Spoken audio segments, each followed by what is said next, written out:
Hello everybody, this is Doug the 2-Minute Gardener. Today we're going to look at how to convert a lawn into a hummingbird garden. Oh, I love hummingbirds. They are just so entertaining the way they dart and dash. And a hummingbird garden will actually use less water and be more colorful than an old nasty lawn. So here in Southern California there actually are programs paying you to convert your lawn to drought tolerant gardens, and one of the ways you can have a drought tolerant garden is to have a hummingbird garden. So let's look at all the different steps. First, you got to get rid of the lawn. You can obviously do this by hand, but I also recommend you rent a sod cutter, which will rip up that lawn and dispose of it a whole lot easier than just doing that. Once you have ripped it all out, now again, you want to rip out the lawn, but you got to go down at least 4 inches to make sure you get all that grass. You might even find it necessary to do a little spot spraying of some of that grass once it is completely out, like you see this. Once you've got it down, this is a great opportune time to do a little bit of soil amendments. Now, depending on the kind of soil you have, there's lots of different amendments. It also depends on obviously where you live. I love using this grow mulch and rototilling that in to really get the soil nice and loose. Once you have done that, the next step is to lay a weed barrier. This will really be helpful for cutting down the maintenance down the road. And so this is a landscape fabric, a heavy duty landscape fabric. You lay it out and make sure that you actually overlap the seams so that you really get good coverage on it. So lay that barrier down. Next up, before you get going any farther, is to look at your irrigation system, because you now have an irrigation system where before you usually had pop-up sprays to spray a whole lawn. It's a great opportunity to convert that to drip irrigation. I'm not going to get into all the particulars of drip irrigation. I have other videos for that.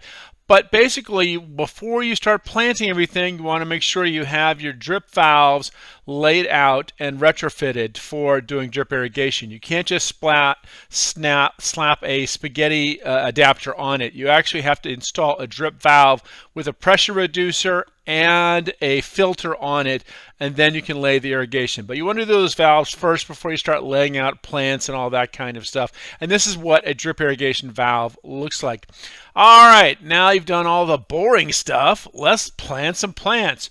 So now that you're laying all the plants out, and this is what I always like to do with these kind of gardens, is to lay them out and again visualize how much space are these plants going to take up once they reach full maturity. So lay that out, but don't crowd it too much. Remember, these guys are going to grow, and then you're going to basically from there cut holes in that landscape fabric and lay them all and plant them all in. Now, one thing that's really important when you're planting these plants in, and here's one that hummingbird couldn't even wait to get planted. It was planted and we hadn't finished anything else, and already the hummingbird was all over this hot lip sage. By the way, I will show you 10 wonderful hummingbird plants at the end of this video that I always recommend for doing hummingbird gardens. All right, we'll come back to this guy. All right, see you, little fella.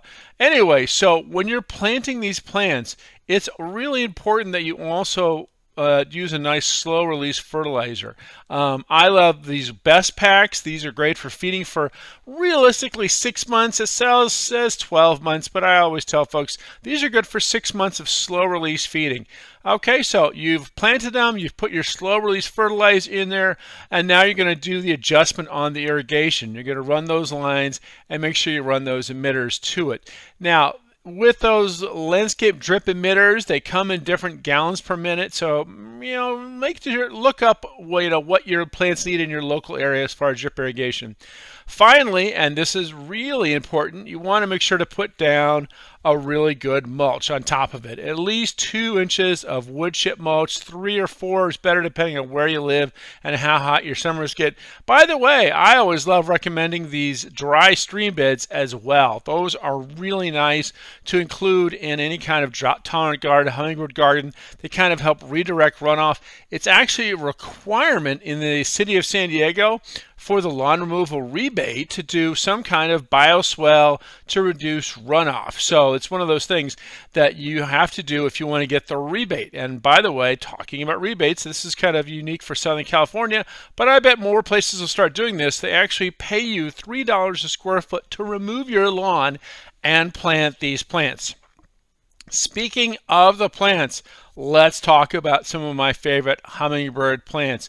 So this one is Chiapas Sage. Wonderful plant, blooms almost all year. A little frost sensitive, but still a wonderful plant. This is this orange cigar Cuphea plant. Really nice plant. Yeah, I just love that Cuphea. It's really great, kind of a self-cleaning plant. Now this is obviously a butterfly bush. Butterflies love it, but hummingbirds love it too. And a lot of plants you can use for butterfly gardens, also you can use for hummingbird gardens. They're similar watering needs. So I definitely recommend a butterfly bush. Kind of treat it like a rose bush, prune it down in the winter for the best results. Another wonderful plant that hummingbirds love is, of course, the foxglove. Now, be a little careful, a little poisonous, so good for front yards, maybe not backyards. And as you saw earlier, that hummingbird just loved hot lip sage. Great, great plant for hummingbird gardens. And here's one's kind of local for us Californians. This is the California Fuchsia, an actual native plant, really wonderful, very drought tolerant, great orange flowers. Hummingbirds love oranges and reds with their flowers. It's easy for them to find. Different kinds of salvias will always fit. This one's a nice Indigo Spires, really beautiful, beautiful plant. But lots of different salvias. Now, other things that are not salvias, like this lion's tail. Again, orange tubular flowers. This is a nice big plant, gets about 6 feet tall, so nice and big for a focal point type of garden. And of course, my favorite, what I have, here's mine, that Mexican bush sage. I love my Mexican bush sage, just a fabulous plant. Cape honeysuckle, big giant plant, lots of tubular flowers. Here's a fun one, if you can find it. This is pineapple sage. This is a wonderful plant. The foliage actually smells like pineapple. It's kind of one of the cooler, more interesting plants out and about that you can find for a really hummingbird garden. And of course, kangaroo paw comes in all kinds of colors. You have big kangaroo paws, little kangaroo paws, comes in reds and yellows and oranges. Really great cut flower too, but a very good hummingbird level plant. Well, those are some of my favorite hummingbird plants to have in your hummingbird garden, and those are the basic steps on how to convert your lawn to a hummingbird garden and just kind of have a really nice low maintenance, lots of color. Basically most of these plants you only need to trim twice a year, like this Mexican bush sage. Just whack it twice a year, as you've seen in so many other videos. Well, that's all the time we have for today. I hope you enjoyed this video. If you did, hit that like button and subscribe to get more of my garden videos. Until next time, this is Doug, the 2-Minute Gardener, saying thanks for watching.